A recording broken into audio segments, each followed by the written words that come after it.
liberty beckons, and tonight she's saying, bring me your hungry, you're starving for the college hoop season, and we will do just that. In New York City, the world's most famous arena, the AT&T Wireless Classic will start it with Memphis and Syracuse and their fabulous freshman Carmelo Anthony. You have to see this guy play. And the nightcap, a battle of two teams in the top 8. Alabama taking on Oklahoma, Erwin Dudley against Hollis Price. You know, last night in the Garden it was Bob Dylan.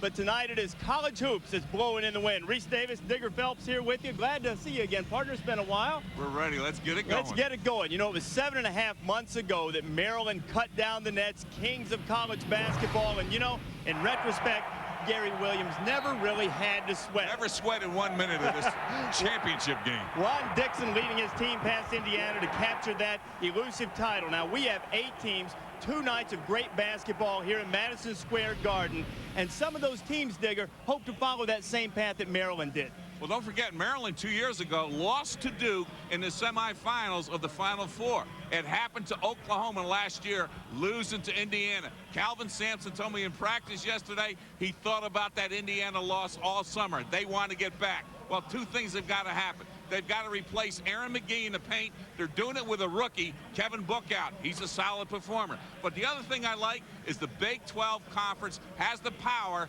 to do it for them to get ready. 3 of the top 5 teams in the nation are in the Big 12. It is by far the biggest and best conference in the country, which will help Oklahoma on that mission to the Final Four. And we'll see them later. We're starting 380 men's and women's basketball. Not all of them, even though he's got the jet.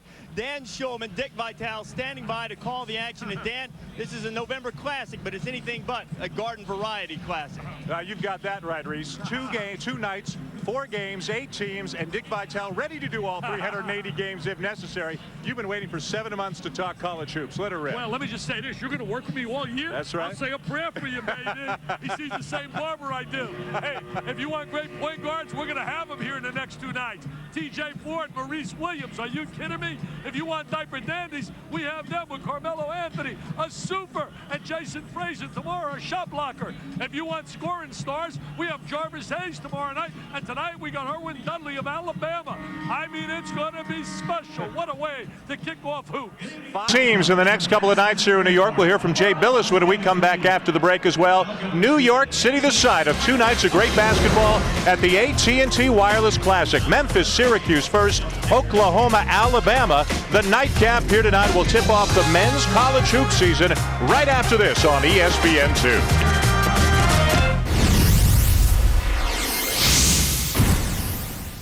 Back inside Madison Square Garden here in New York, just moments away from Memphis and Syracuse tipping off the men's college basketball season. For more on Syracuse and a player, unfortunately, we're not going to see here tonight, here's Jay Billis. Jay?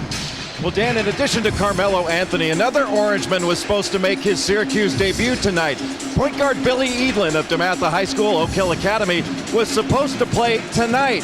But last year he was dismissed from the Syracuse team by the Student Judicial Board based on allegations of sexual misconduct. No charges were ever brought, but while he was sitting out last season, Billy Edlin played in Syracuse in a men's league during the evening against 30 and 40-year-old men, accountants and lawyers. The violation was reported to the NCAA, and today the NCAA Committee on Reinstatement suspended Billy Edlin for 12 games. As you can imagine, Jim Boeheim, the Syracuse coach, was outraged by that. Back to you, Dan. And Jay, trust me, Jay and folks and everybody watching, Dick Vitale is going to have a lot to say about that situation as the night goes along. Carmelo Anthony, number 15, a 6'8" forward, is the man to watch. The freshman for Syracuse, somewhat of a depleted lineup right now for Memphis. They're going to get more reinforcements as the season goes along. The Orangemen in white, the Tigers in blue with the first possession of the night. Well, Dan, you're 100% right about Memphis. They're playing without Antonio Burks, suspended for 3 games,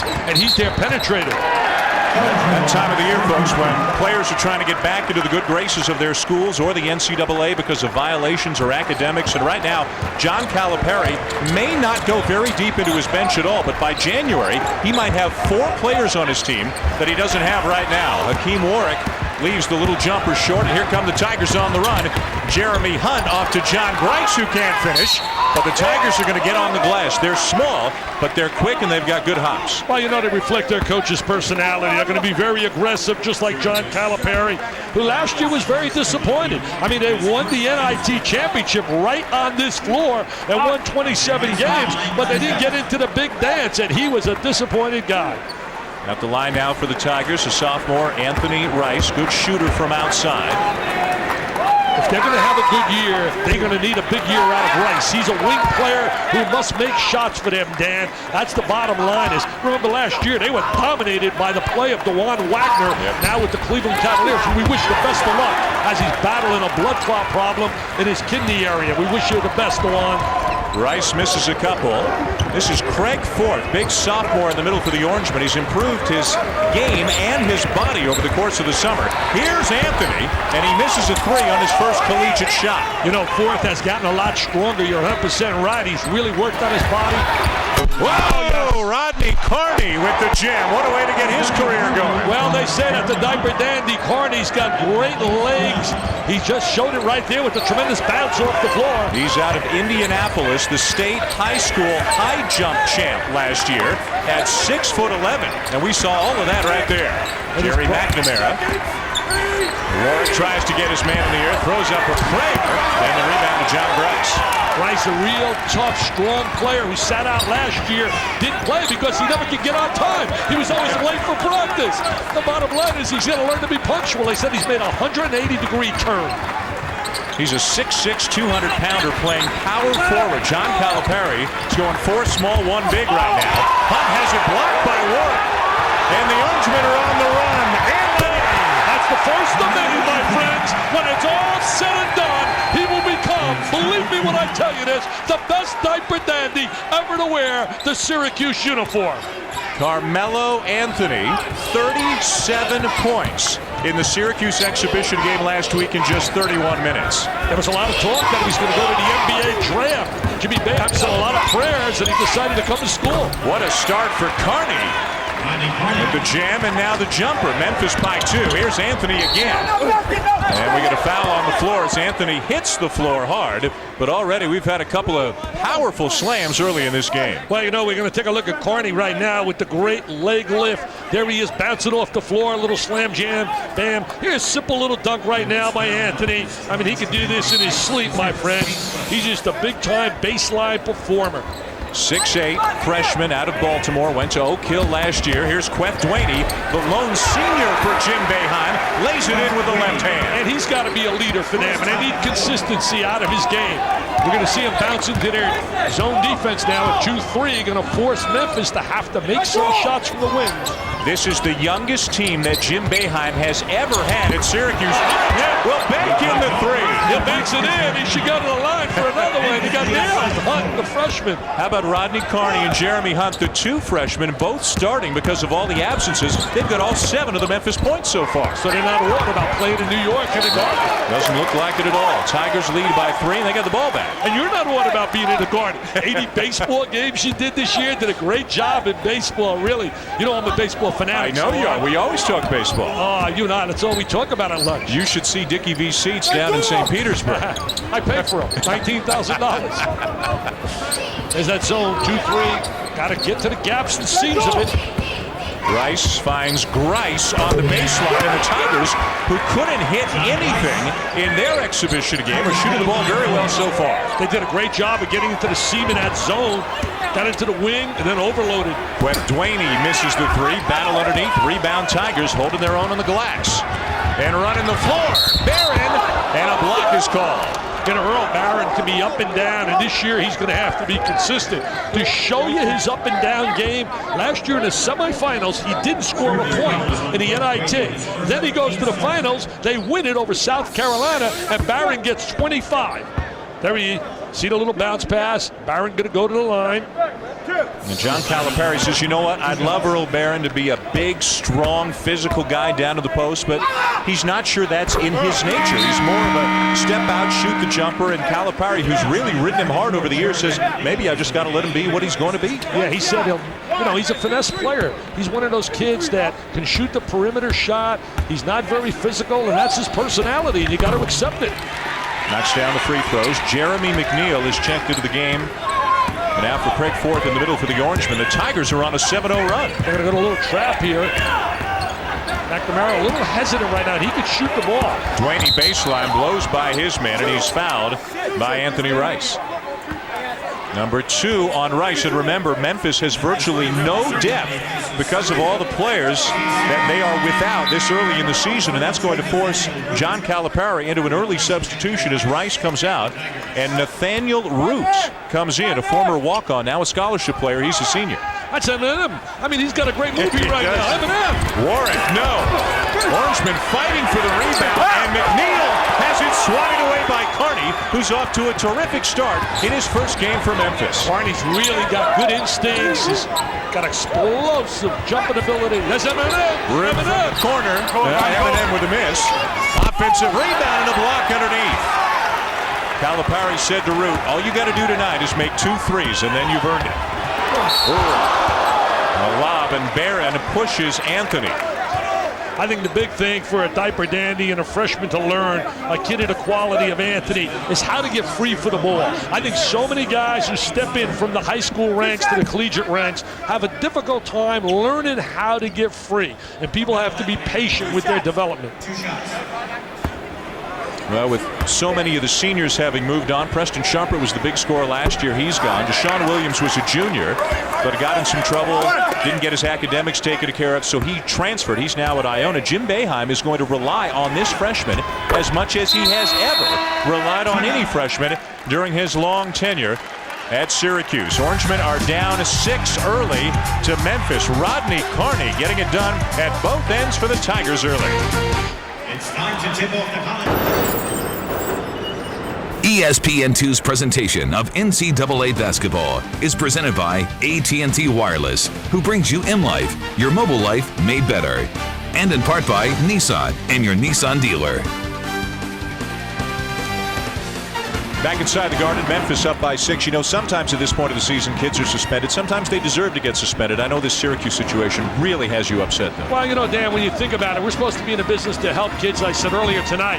You look at the situation of Billy Edelin, playing with a 40 and older league, 4-on-4. He's not even a student at Syracuse at the time, and he gets penalized for 12 games. How absurd is that? That is absolutely ludicrous and absurd to punish a kid with those kind of numbers for playing with a 40 and older. How does he get an advantage playing in that scenario? I really feel for Jimmy Boeheim and his kids, but most of all, I feel for Billy Edelin. That's totally unfair. He will not be back until January the 18th when Syracuse is at Pittsburgh. He'll miss a couple of conference games and a couple of big games out of conference as well. Jeremy Hunt with the shake and the floater, and these Memphis freshmen are scorching hot early as we bring in Jay Billis. Jay? Well, guys, to put Edelin's suspension into perspective, a foreign player could play 50 games against professional competition in Europe and get a maximum suspension from the NCAA of only 8 games. Billy Edelin gets 12 games for playing against 30 and 40-year-old men. Now, in defense of 30 and 40-year-old men, we can still play. What about 63-year-old guys? I still can play. I take that as an insult, Jay. I can play. I'm 63 and I act 12. Hey, McNamara knocked down that 3. He can really shoot the rock. Hunt misses badly on a 3, trying to draw the contact outside. Barron with another offensive foul. And John Calipari says, hey, if we're going to win, we got to get on the glass. And it looks like his players are buying into the system right now. Well, you know, Earl Barron, if he wants to improve his stock, he's got to show that he can rebound. How important is this guy now with Edelin suspended? Oh, nice screen up on top. He uses the screen really well. He's from out of Scranton, played at Bishop Hanna High School. He drills the jumper. He's a combination guard. Last year in the state semifinals, he scored 41 at the half. 41 at the half. He ended up with 55 for the game. McNamara will be the point guard at least until Edelin comes back. Now only 8 scholarship players on the Syracuse roster. 3 are freshmen and 3 others are sophomores. I think they're going to get some shots from McNamara. He's got to look for his shot. Anthony looking for his. Somebody might have gotten a piece of that. And again, the Tigers are all over the glass. Hunt with a nice look inside. Barron with the pull-up off the glass. That's what he can do really well. He's got excellent touch for a big guy. Timeout by Jimmy Boeheim. Earl Barron with an early 6, and Memphis with a 9-point lead on Syracuse. 5.5 minutes into this game. Of course, as we mentioned, this is only the first of 2 games here tonight, here on ESPN2. And what a nightcap we're going to have, Dick. Number 8, Alabama. Number 3, Oklahoma, led by senior guard Hollis Price. The Sooners coming off their Final Four season of a year ago. This is an outstanding early matchup. They really look very impressive in their workouts. Kelvin Sampson has a very deep team, a talented club, and he has that ingredient you need, I believe, to cut the nets down. Experience, experience, experience. You think of the last winners that we've had. When you look, for example, at the success last year, Gary Williams cutting the nets down with Juan Dixon and Lonnie Baxter. You think about Duke the year they cut it down with Battier. You think about the year recently when Connecticut did with Elamine and company. You have to have experience. Michigan State when they had Mateen Cleaves and Peterson. So does that mean they're your favorites? Are they your number 1 pick to cut down the nets? You're going out on the line this early? I like Arizona. After all you just said. I like Arizona. I love their depth. There's Anthony again. Little step back jumper. Holy cow. That's a big-time move right there. Little dribble, jump shot, good wing jumper, very athletic. He's got excellent touch for a big player. Well, Anthony, an outstanding offensive player. I know yesterday at practice, as this 3 goes in for John Bryce stepping out and knocking it down. We're at the Syracuse practice yesterday, and Jay Billis, I know you were really impressed by some of the things Anthony did defensively, chasing little guards around, taking the ball away from him. Well, he is quick, Dan, and he can really move. I think he's the best freshman offensively that Jim Boeheim's had, certainly since Billy Owens. But thus far in the ballgame tonight, he has not been good defensively. He's kept his hands down. He hasn't moved his feet very well. He's not been alone on the Syracuse side. They have not done a good job defensively, while Memphis certainly has. This is a team that reminds me of the teams that John Calipari had when he was at Massachusetts. They are undersized, they rebound the ball very well, and they go after it. Anthony to the line. You know what? Memphis in a little foul trouble right now. Rice already has 2. That foul on Earl Barron is his second, so John Calipari has to go to the bench again. DeJuan Irwin in your picture now, 6'9" sophomore from Huntsville, Alabama, comes into the game. Only 9 available players for John Calipari tonight, and he probably doesn't want to go much deeper than 7. He loves those athletic kind of teams like he had up at Mass, as Jay said. He likes to come after you, to press a little bit, play good solid defense, and he likes those multiple versatile kind of players that can play multiple positions. Yep. They're in that zone. They're very passive, as Jay alluded to as well, in that zone. Memphis certainly came out with a little more fire tonight. Hunt misses a long 3. Good battle underneath. McNeil rips it down. And here comes Anthony leading the break. Pull up from the wing. Didn't follow the shot. Hunt with a rebound. He's drifting on a shot. He's shooting a shot. He's running away. Hunt, strong move. Can't finish, but Irwin does on the follow. Irwin does a great job with the offensive rebound, but a poor job by Anthony defensively. Never slid over to cut off the driving lane. Boy, I got to tell you, Jeremy Hunt, a true freshman, didn't play in the exhibition game because he had a root canal. He's never been to New York before. He's playing on national TV. He looks like a senior right now. Exactly, playing with a lot of confidence. They bottle up Anthony, and Irwin gets it out to Root. Memphis running. Memphis playing really aggressive. Here's the other thing about Hunt. He's not even a true point guard. He's just filling in for Burks right now. He's a combination guard. He can play either slot, the 1 or 2. They got 3 important players they're going to have within a short period of time. Chris Massey, baseline, a veteran player. Billy Richmond, a transfer who can really shoot it from Vanderbilt. And Antonio Burks. Yeah. And also a big freshman, Almami Chero, who's out with a stress fracture, could be back in a month. So their 5 deep could be 9 deep by the time conference play rolls around. Conference USA is going to have some real competitive battles up on top. I look for a really improved Louisville team. They were good last year. I think when Marvin Stone comes to that club, watch Patino's team. McNamara in trouble in the corner, finds pace. Sophomore can play a variety of positions. He's a lefty, and he makes it happen. He's a slasher. He's a kid that got some minutes last year. And another guy who's going to get even more minutes for the first 12 games now that Edelin is out. Pace might have to play 3 different positions. Well, I think he can play some point guard slot. He's going to have to do that. He's going to back up McNamara at the point until Edelin gets back. Now he tips it away, but Hunt corrals the loose ball. Driving strong. What a block by McNeil. Jeremy McNeil really has improved his game and his mental attitude. Last year, he was going to transfer. He was very unhappy with his PT playing time. That usually makes players unhappy. Playing time. Everybody wants playing time. We'll step aside. It's Memphis by 9. Getting it done off the bench. Sherwin making it happen for Memphis. At the other end, Jeremy McNeil able to keep the Orangemen in the game.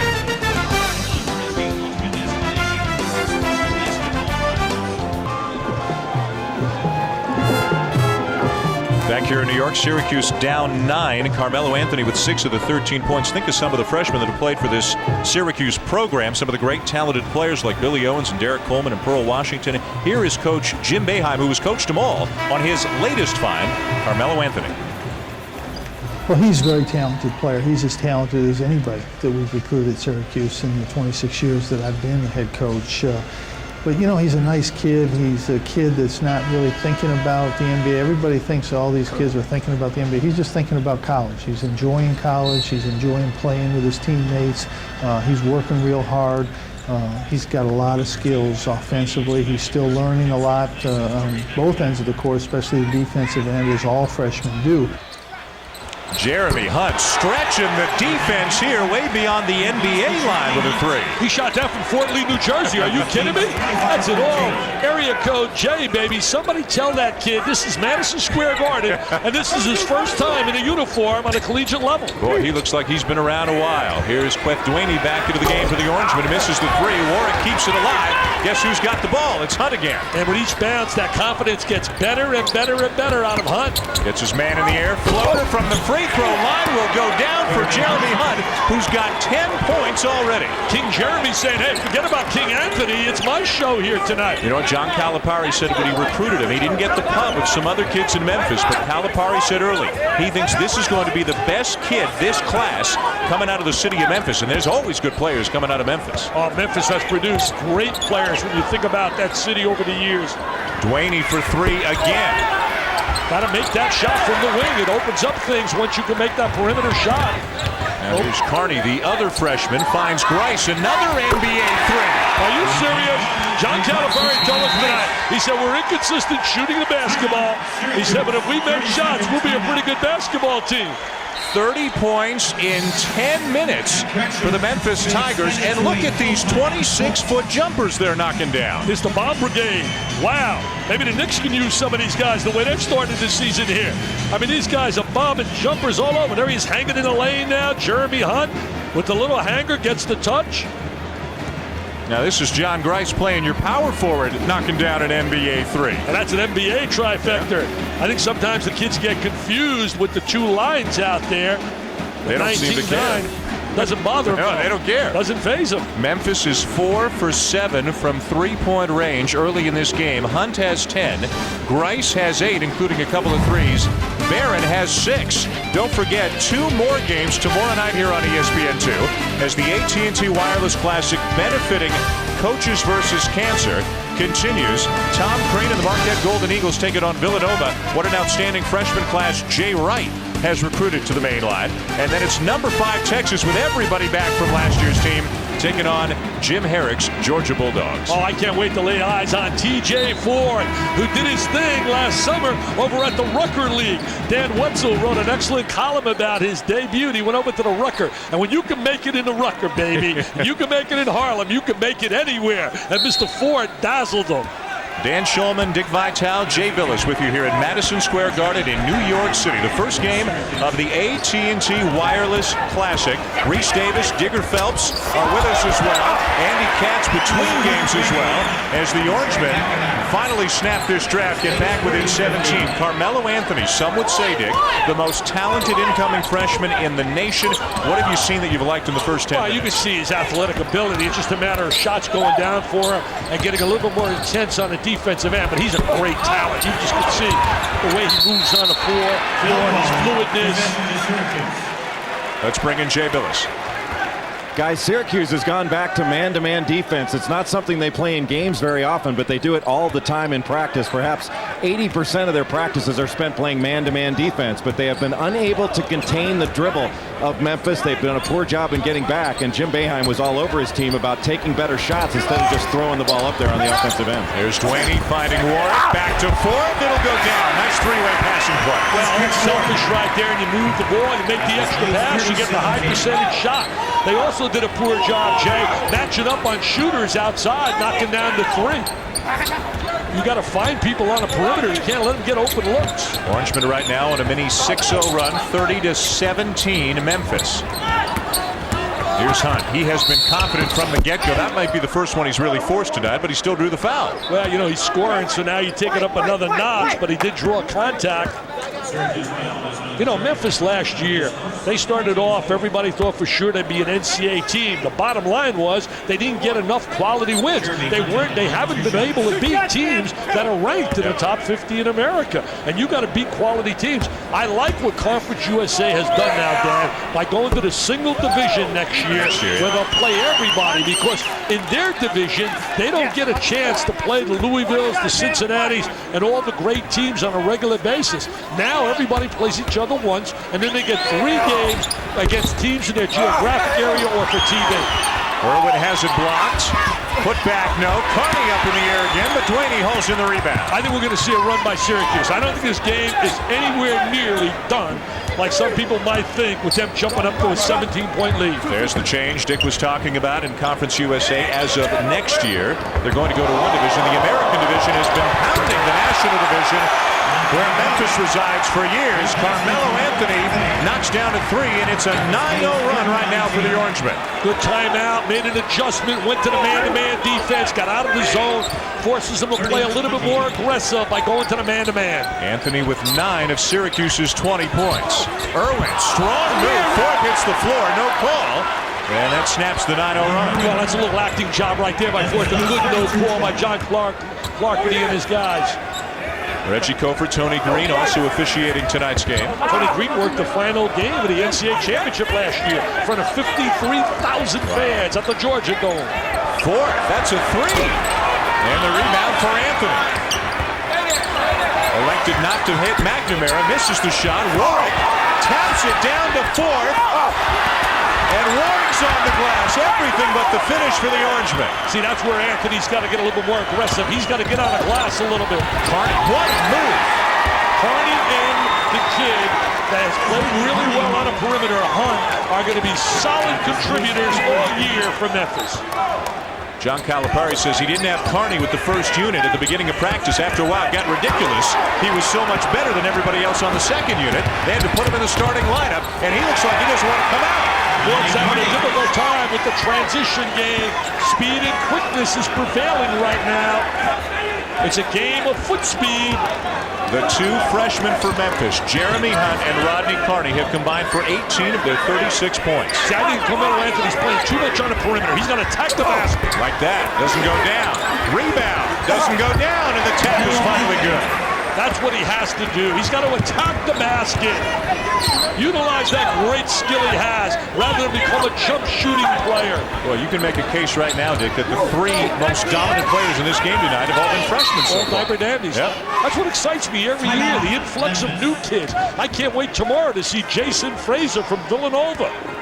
We'll step aside. Memphis led by Hunt and Carney with a 14-point lead. A 30-second timeout called with 6:28 left to play in the first half. You know, so much hype for Memphis last year with Wagner. They go after Stoudemire. He goes to the NBA. They go after Quintel Woods. He goes to the NBA. They might have less talent now, but John Calipari might have a more cohesive unit where everybody takes a part in the offense. And for Syracuse, they've got to blend around Carmelo Anthony.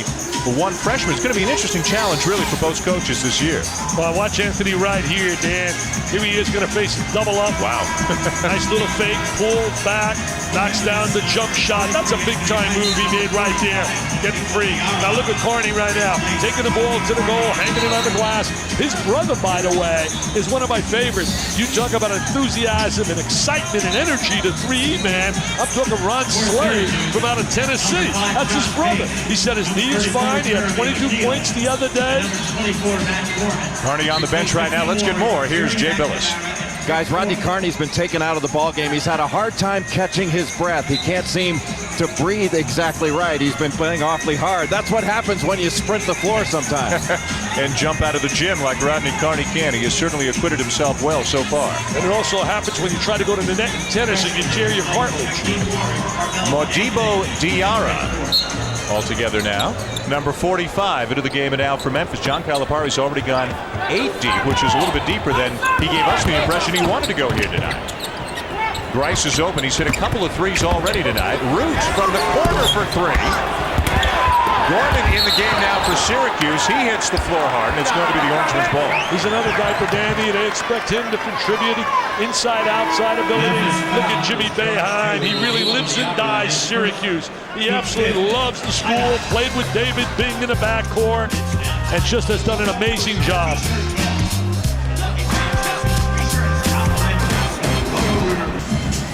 Now, so far, it's the Tigers who have been doing most of the celebrating here tonight, leading by 14. You know, sometimes it's the little things in life that give you a smile. We're coming down to practice this morning here at Madison Square Garden, and we walk in, and Dick forgets his press pass. So the security guard says, Mr. Vitale, I know you, I love you, it's okay. Come on in, let me give you a temporary pass. And this is the pass that gets written up for Joe Vitale. Joe Vitale, let me call the lot worse. Now, my guy Brad Nessler would never do that to me. Say, Nessler leaves me now. He's with an NBA superstar instead of a CYO guy like me. And now you're calling me Joe.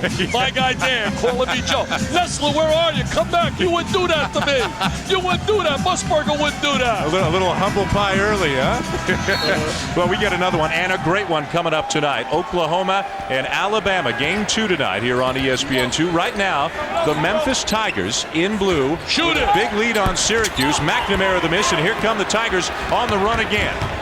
Syracuse not doing a good job defensively transition right now. If that goes in, forget about it. I mean, they have finally started missing, but John Grice and Jeremy Hunt are taking 26, 27-foot jumpers right now. That's not a good shot. I mean, the fact they went in a few times, the bottom line is it can spoil you psychologically to think that's a good shot. And John Calipari giving him a piece of his mind after that shot. I don't think we'll see Grice taking that one again anytime soon. John very excited with the recruits for next year. Kid out of New Jersey. Banks coming in from out of Bergen Catholic. Nordell, New Jersey, with great programs in football and basketball. And Perkins, Kendrick Perkins, a big kid out of Texas. 6'10", out of bounds off the Orangemen, and a turnover takes it back over to Memphis. See, I'm so suspicious of great recruiting classes until they arrive on campus. As you look here at the field goal percentages. Nice 50% number so far early for Memphis, and a lot of that has come from the perimeter. From the three-point line, and that changes the complexion of a game. This is Hunt. He has been running the show and running it very well for the Tigers so far tonight. Well, Syracuse doesn't have the kind of defense and a man-to-man concept that really can take you out of your game in terms of shots. Grice, another 3. Well, so much for the lesson he apparently just learned from John Calipari. Let's go to Jay Billis. Guys, Memphis was one of the best defensive teams in the country, certainly as Conference USA last year, holding their opponents under 40% shooting, under 30% from 3. They were also a very good rebounding team, and that seems to have carried over to this season. They are out hustling Syracuse. They are getting back in transition better, and they are certainly keeping them off the offensive boards. I agree with you, Jay, and it really shocks me when I think about those numbers and I think about the kind of season they had last year, that they weren't part of the NCAA tournament. They didn't earn a bid, though. At the end of the year, they really were a disappointing team, and so was Syracuse, losing 7 of their last 10 games.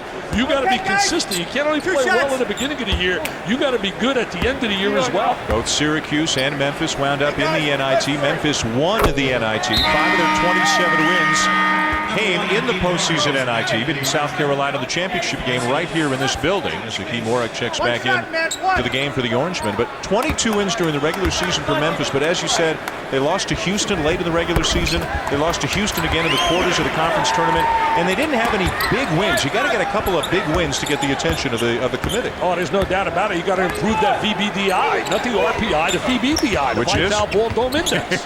You got to learn about the Vitale Ball Dome Index. The committee uses that, huh? Oh, I use it.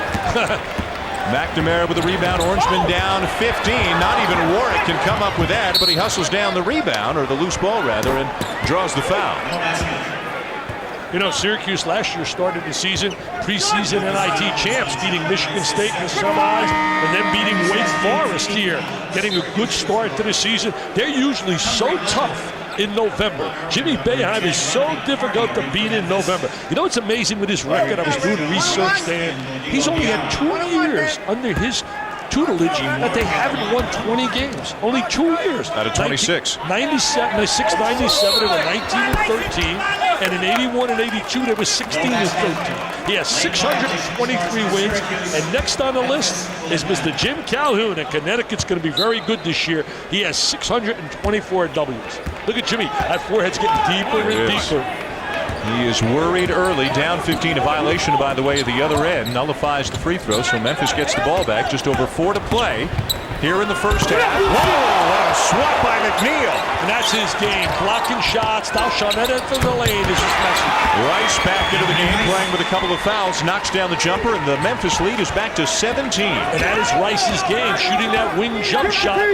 That's all Calipari talked to us before the game. If we make shots, he kept stressing, if we make shots. Anthony for 3, trying to single-handedly keep Syracuse in it. He's got 16 of their 27. You know, he's got a quiet 16. He's got game, but he's got to attack the basket more than just look for the jump shot. But by the way, the most points that any Syracuse freshman has ever had in his first game, 17 by John Wallace. Anthony's already got 16 here in the first half. Well, I think that's gone. Take that back. But you know what? He'd rather, I'm sure, be in a winning situation. 32-1 in high school with Oak Hill last year. Lost to Mater Dei High School. Has a great guard he played with by the name of Justin Gray, who's now going to be at Wake Forest, where Skip Prosser's got some outstanding recruits. Other than Anthony, though, nobody can get much done offensively for the Orangemen. Jeremy McNeil continues to get it done defensively, but it's Memphis with a big lead.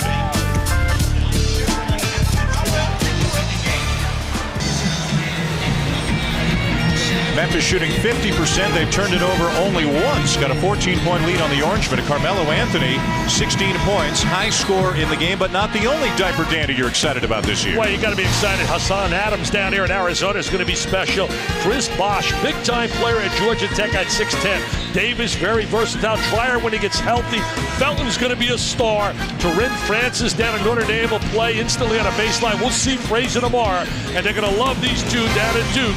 Randolph and certainly Williams, a power guy on the inside. That's the beauty of college basketball. The influx of the new diaper dandies. Not worrying about all the guys that decide to leave. And we have seen 3 freshmen play particularly well here tonight, and Jeremy Hunt, Rodney Carnegie, and Carmelo Anthony. Jerry McNamara, another freshman, getting a lot of time with the point for the Orangemen. You know, as we mentioned, 1 turnover. You got to force some turnovers if you're Syracuse. They're getting shots with each possession. Rice with a fadeaway. And McNeil keeps it alive. He has had a strong contribution off the bench for the Orangemen. Yeah, he's very active on the inside. He's got to shoot the ball more. McNamara. Anthony not shy to shoot. Misses one. Duaney with the weak side rebound. And he gets wrestled away from it. Anthony is going too exclusive with the jump shot and not utilizing his skills in attacking the basket. Carney takes it back, misses the shot. Play a little ragged right now as the Orangemen bring it back up the floor. Well, if you're Syracuse, you want to get this to single digits at halftime. Shoot the ball. McNamara for 3. He's a good shooter, though. He's got a chance to go in. Anthony, nowhere to go, but he finds some room. That's a big-time move right there. That's what I'm talking about in terms of attacking the basket, rather than just becoming a perimeter-oriented player. He has their last 12 points, and there's the new Syracuse freshman debut. Record for Carmelo Anthony, 18 points in his first game out of the shoot. They're going to get a lot of help when they get Billy Edel in, but that's a dozen games they have to wait because he's a big-time point guard. This is a big turnover now. You got to convert off the turnover and get a score here. Halftime here in New York. We're going to send you to Reese Davis and Digger. Hey, look at those guys. Where's my guy Howie Schwab giving them all the data, all the information? Where's Howie? I need Howie Schwab. Howie, help me out at halftime. They'll talk with the coaches of the second game. We've got Oklahoma and Alabama coming up in game 2 here tonight from New York City. And there's another example of Anthony, Dan, attacking the basket, using his ability to get to the hoop. He can handle the rock, man. The rock, the official ball here tonight. I know that's got to make a smile on the face of John Stote from out of Anaconda down there in upstate New York and Kingston. He's got to be smiling with them using this ball, the rock. By the way, that foul on John Grice, his third. And remember, they can't afford foul trouble. No. Rice has 2. Barron has 2. I tell you, this is a great early start for Memphis when you think of the 4 players they're going to add to this squad. Chris Massey, he'll play inside. Billy Richmond on the wing. Antonio Burks will be back in 3 games, maybe less. They'll have an appeal heard on Tuesday. Their starting point guard, and then a big freshman, Almami Chero, will be back, they hope, probably about the new year. But all of a sudden, these guys are going to get so good and get some experience, and then you bring the next wave in, and boy, Memphis could make some noise. They're certainly going to be a different team in January than they are in November. And especially if you get a nice little win over a Big East team in New York. Gives you some confidence. Hunt out of control. Weak side rebound by Carney, and he draws the foul. Coming up Saturday, don't miss the undefeated and second-ranked Buckeyes of Ohio State taking on Illinois, or you might see number 3 Texas, led by Chris Sims, battling Texas Tech. Other regional action, check your local listings. It begins Saturday, 3:30 Eastern Time, 12:30 Pacific on ABC Sports. You know, Washington and Oregon. I want to go against Oregon. That secondary, they've been giving up 500 yards a game. I want to throw the football against that secondary. They don't. I mean, it's unbelievable. Every quarterback becomes a Hall of Famer. Looks like Joe Montana. How about Texas, the strength in basketball and football, and Oklahoma, the strength in basketball and football? I mean, you think about the jobs those guys have done. That might be the best combinations in America in revenue sports when you think about Sampson and Stoops, and you think about Barnes down there with Brown. Oklahoma, by the way, ranked number 3 in the ESPN USA Today poll. They're ranked number 1 by ESPN.com. You gave them a rousing endorsement, then you went over to Arizona, but I know you've got Oklahoma right up in that Final Four territory as well. By my basketball magazine, I have number 3. Now, there he is. The last 3 possessions, he might be wired to us because he's attacking the basket. 21 points for Anthony, including the last 15 in a row for the Orangemen. And has not been really what you call super tonight, like he's capable. I'm telling you, he's better than what he's even looked. McNamara with a steal, got it trailing. And he did. He'll go to the line for 2, and here comes the run you were looking for from the Orangemen. You know, it's hard to say that a kid hasn't been super when he's making his debut as a freshman in Madison Square Garden. He scores the last, 15 in a row. I mean, are you serious? How good is he going to be as McNamara goes to the line? I love Carmelo Anthony. I was talking to him before the game. He said, I'm not going to disappoint you, because he knows that I picked him as my diaper dandy of the year preseason. I said, you better not disappoint me. 21 points in less than 20 minutes of action. Nothing disappointing for Anthony so far except the score. But Syracuse, once down by as many as 17, I believe. Now they've got it back within 8. They were down 17. I mean, Jimmy Boeheim, no coach likes to be down, but to be going into that locker room possibly under 10 has got to be a little victory for them. And now you're starting to see some orange shirts and orange pom-poms getting waved. A little more further here in Madison Square Garden. The Syracuse fans are starting to wake up. Well, Dan, I told you when they were down 17, this baby wasn't over because they were making some impossible shots from the perimeter of Memphis. Hunt draws the foul, and the Syracuse bench doesn't like that call at all. Number 3 on Jeremy McNeil. Jim Boeheim needs as many minutes as he can get from both of his big guys, McNeil in 4th. Hey, Jay, I don't know about you, but I watch them right now defensively, Syracuse, and they're a nightmare on the defensive end. They can't come up with a great defensive stop. Miss off the back rim. 4th back into the game to make sure McNeil doesn't pick up a silly 4th foul here in the first half.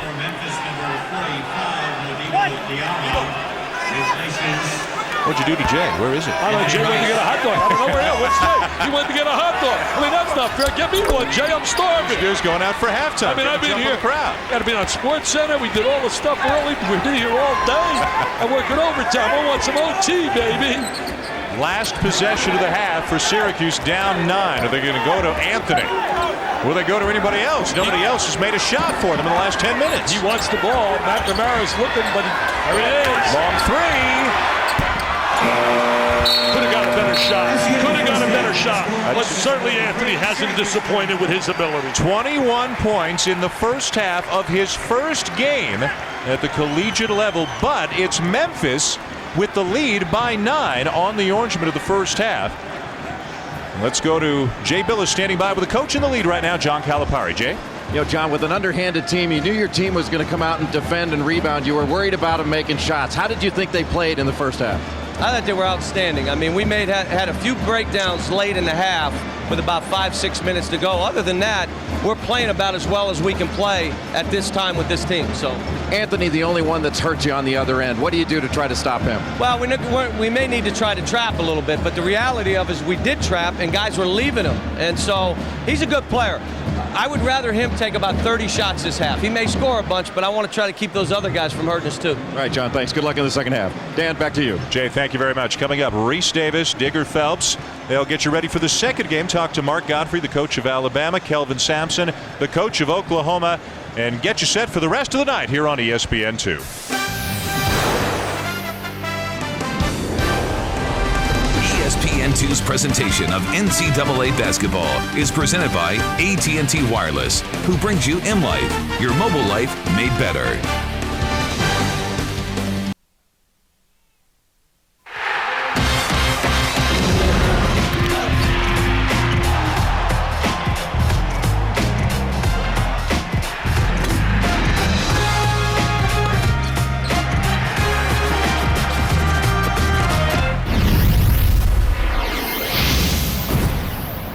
That is coming up in just a few moments. Alabama and Oklahoma first half. Memphis with a 9-point lead on Syracuse, 43-34 at the break. The first game of our AT&T Wireless Classic. Glad to have you with us from Madison Square Garden. Reese Davis, Digger Phelps back, and we're pleased to have both coaches from Game 2 of our first night at AT&T Wireless. Kelvin Sampson from Oklahoma, Mark Godfrey from Alabama.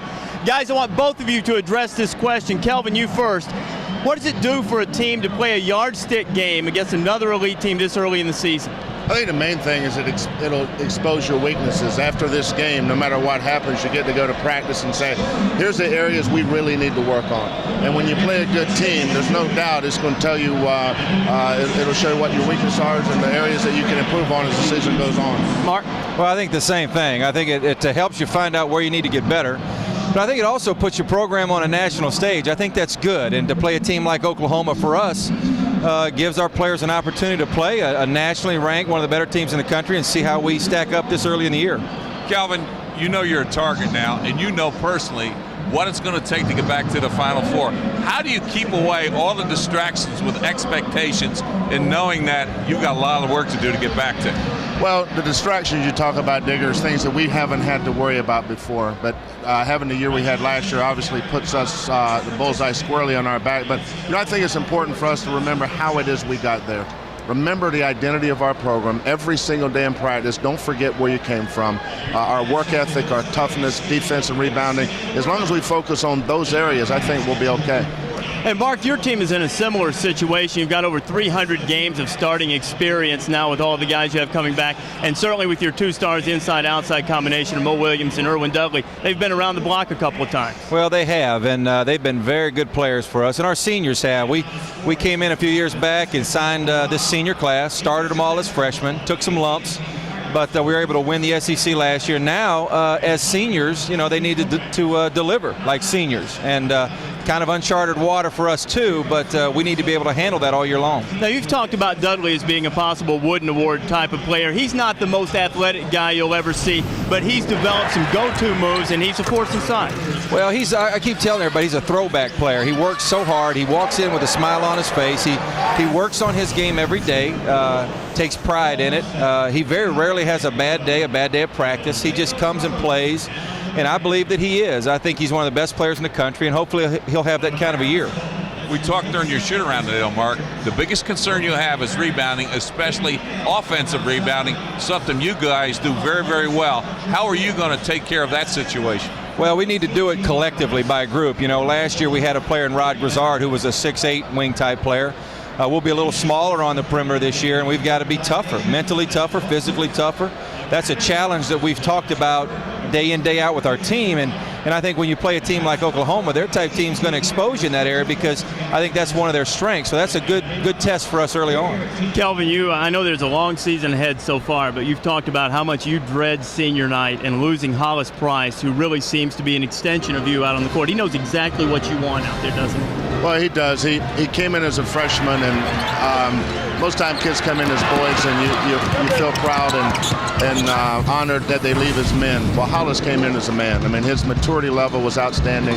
He had great innate leadership skills. Eduardo Nahara, another one of our former seniors, one of our great Sooners, was a senior when he was a freshman, and Hollis learned a lot from him, and every year that he's been there, he's gotten better and better.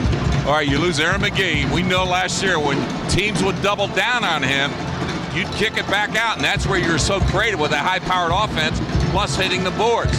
Now, can Kevin Bookout replace this guy? And you're going to go with him, let him grow, but it's going to be a freshman trying to replace a senior.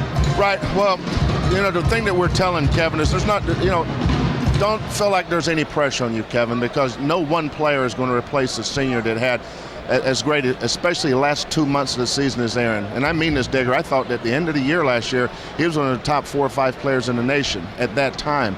And Kevin's not going to be able to do those things right off the bat, but Kevin is going to be an outstanding player. And we're going to go to him and let him make some mistakes. But the thing I love about Kevin Bookout is he corrects his mistakes on his own. You don't have to tell him things twice. He's a tough kid, a smart kid, and we're tickled pink to have him.